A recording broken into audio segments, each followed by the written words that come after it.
ನಮೋ ಶ್ರೀನಾಗನಾಥೇಶ್ವರಾಯ ನಮಃ. ಓಂ ಶ್ರೀ ನಾಗನಾಥೇಶ್ವರಾಯ ನಮಃ. ಸಮಸ್ತ ಶ್ರೀ ನಾಗನಾಥೇಶ್ವರ ಸ್ವಾಮಿ ಭಕ್ತ ಮಹಾಶಯರಲ್ಲಿ ವಿನಂತಿ. 1000 ವರ್ಷಗಳ ಪುರಾತನ ದೇವಾಲಯ ಅರಿಕೇರಿ ಶ್ರೀ ನಾಗನಾಥೇಶ್ವರ ಸ್ವಾಮಿ ದೇವಾಲಯದಲ್ಲಿ ಇಂದು ದಿನಾಂಕ 15ನೇ ತಾರೀಕು 6ನೇ ತಿಂಗಳು 2026ನೇ ಇಸ್ವಿ ಶುಭ ಸೋಮವಾರ ಅಮಾವಾಸ್ಯೆ ಉತ್ತರೇ ದೇವ ಕಾರ್ಯೇಶು ಎಂಬಂತೆ ಇವತ್ತಿನ ಉಳಿದ ಅಮಾವಾಸ್ಯೆ ಗಳಿಗೆಗಳು ಪುರುಷೋತ್ತಮ ಮಾಸಕ್ಕೆ ಮಂಗಳ ಹಾಡುವಂತೆ ಇಂದು 1000 ವರ್ಷಗಳ ಪುರಾತನ ಲಿಂಗಕ್ಕೆ ಪಂಚಾಮೃತಗಳಿಂದ ಮಂಗಳ ದ್ರವ್ಯಗಳಿಂದ ಅಭಿಷೇಕಿಸಿ ಲಗನ್ಯಾಸ ಪೂರ್ವಕ ರುದ್ರಾಭಿಷೇಕ ನೆರವೇರಿಸಲಾಯಿತು.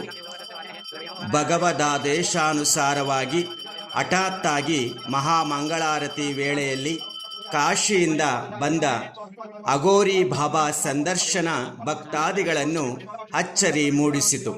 ಮಹಾಮಂಗಳಾರತಿ ಆಗುವವರೆಗೂ ವಿನಮ್ರತೆಯಿಂದ ಭಗವಂತನ ದರ್ಶನ ಪಡೆದು ಸಾಕ್ಷಾತ್ ಕಾಶಿ ವಿಶ್ವನಾಥನು ತನ್ನ ತಂದೆಯೆಂದು ತನ್ನ ನಿವಾಸ ವಾರಣಾಸಿ ಹರಿಶ್ಚಂದ್ರ ಘಾಟ್ ಎಂದು ವಿಶ್ವನಾಥನು ತನಗೆ ಈ ದೇವಾಲಯದಲ್ಲಿ ದರ್ಶನ ನೀಡುತ್ತೇನೆ ಎಂದು ಮಾರ್ಗ ತೋರಿಸಿರುವುದಾಗಿ, ಅದಕ್ಕಾಗಿ ನಾನು ಬಂದಿರುವೆ ಎಂದು ತಿಳಿಸಿದರು. ಭಕ್ತಾದಿಗಳು ಅಘೋರಿ ಆಶೀರ್ವಾದ ಪಡೆದರು. ನಾನು ಸುತ್ತಮುತ್ತ ಇರುವವರಿಗೂ ನನ್ನ ತಂದೆ ಈ ನಾಗನಾಥೇಶ್ವರ ಸ್ವಾಮಿ ಎಂದು ಪ್ರತಿ ಅಮಾವಾಸ್ಯೆಗೂ ಇಲ್ಲಿ ಭೇಟಿ ನೀಡುವುದಾಗಿ ಧರ್ಮಾಧಿಕಾರಿಗಳು ರಮೇಶ್ ಬಾಬುರವರಿಗೆ ವಿನಂತಿಸಿದರು. ಭಕ್ತಾದಿಗಳು ತಮ್ಮ ಯಾವುದೇ ಕರ್ಮವನ್ನು ಕಳೆಯಲು ಪ್ರತಿ ಅಮಾವಾಸ್ಯೆ ಶ್ರೀ ನಾಗನಾಥೇಶ್ವರ ಸ್ವಾಮಿ ದರ್ಶನ ಪಡೆದು ಸಂಕಷ್ಟಗಳನ್ನು ಪರಿಹರಿಸಿಕೊಳ್ಳಲು ವಿನಂತಿಸಿದರು.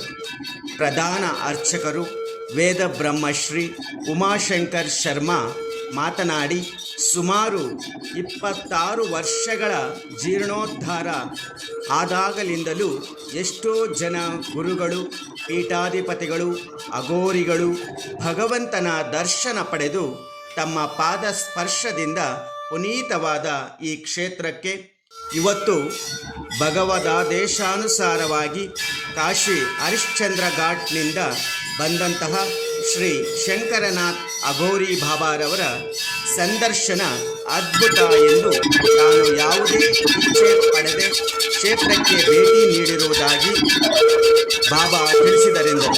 ಯಾವುದೇ ಕ್ಷುದ್ಬಾಧೆಗಳಿಗೆ ತಾನು ಬರುವುದಿಲ್ಲವೆಂದು ತನ್ನ ತಂದೆಯಾದ ಪರಮೇಶ್ವರನ ಆದೇಶಾನುಸಾರವಾಗಿ ಬಂದಿರುವುದಾಗಿ ತಿಳಿಸಿದರು. ಪ್ರತಿ ಅಮಾವಾಸ್ಯೆಗೂ ಈ ಕ್ಷೇತ್ರಕ್ಕೆ ಭೇಟಿ ನೀಡಲು ವಿನಂತಿಸಿರುವುದಾಗಿ ತಿಳಿಸಿದರು. ಧರ್ಮಾಧಿಕಾರಿಗಳು ಶ್ರೀ ರಮೇಶ್ ಬಾಬು ಈ ದೇವಾಲಯ ಆರಂಭವಾದಾಗಲಿಂದಲೂ ಯೋಗ ಪುರುಷರು, ಸಿದ್ಧ ಪುರುಷರು, ಪೀಠಾಧಿಪತಿಗಳು, ಬಾಬಾಗಳು ಕ್ಷೇತ್ರ ಸಂದರ್ಶನ ಮಾಡುತ್ತಿರುವುದು ನಮ್ಮ ಸೌಭಾಗ್ಯವೆಂದು ಇವತ್ತಿನ ವಾರಣಾಸಿಯ ಶ್ರೀ ಶಂಕರನಾಥ್ ಅಘೋರಿ ಬಾಬಾ ಆಶೀರ್ವಾದ ಅಮೂಲ್ಯವೆಂದು ಪ್ರತಿ ಅಮಾವಾಸ್ಯೆಗೂ ಈ ಕ್ಷೇತ್ರಕ್ಕೆ ಭೇಟಿ ನೀಡಲು ವಿನಂತಿಸಿರುವುದಾಗಿ ತಿಳಿಸಿದರು. ಸಹಾಯಕ ಅರ್ಚಕರು ವೇದ ಬ್ರಹ್ಮಶ್ರೀ ವಿನಯ್ ತಿವಾರಿ, ಪ್ರತೀಕ್ ಪಟಿಕ್, ಶ್ರೀನಿವಾಸ್ಪುರ ದಿನೇಶ್ ಶರ್ಮಾ ಹಾಜರಿದ್ದರು. ಎಲ್ಲ ಭಕ್ತ ಮಹಾಶಯರಿಗೂ ಧನ್ಯವಾದಗಳು. पूरा बना के बाद में मैं वहां से निकल गया. आज भी देवालय पूरे गांव में पता है कि ये बाबा खाना नहीं खाता है, पूरे गांव में पता है. लेकिन आज भी वो लोग बोलते हैं बाबा तुम वापिस आ जाओ. लेकिन जब तक बाबा का आदेश नहीं होगा तो मैं कैसे आऊंगा. तुम्हारा प्रसिद्ध नाम? मेरा नाम शंकरनाथ अघोरी. शंकरनाथ अघोरी साहब, तुमसे मिलने तो हमको बहुत खुश हो गए. हमारा हमको आनंद मिला. हमेशा लगा कि हमारे बाप से मिलने आज आके इधर तुम सभी भक्तों को तुम्हारा आशीर्वाद दिया, इसलिए भी हम खुश होता है. इधर क्या प्रति अमावस्या को इधर हम पूजा करता है, तो अमावस्या को हम रहना तो नहीं तो तुम आगे इधर भगवान के पास ये क्या हवन करता है ना, उसके हवन में भी तुम भी इधर आके वो हवन करने तो, नहीं तो इधर रह के सभी आदमी को आशीर्वाद देना। कोई वादा नहीं, हम जितना हो सके ना इस देवल को पूरे भारत के अंदर मशहूर करने का। क्यों? हमारा बाप का नाम होगा ना तो हमको खुशी होगी। हम्म।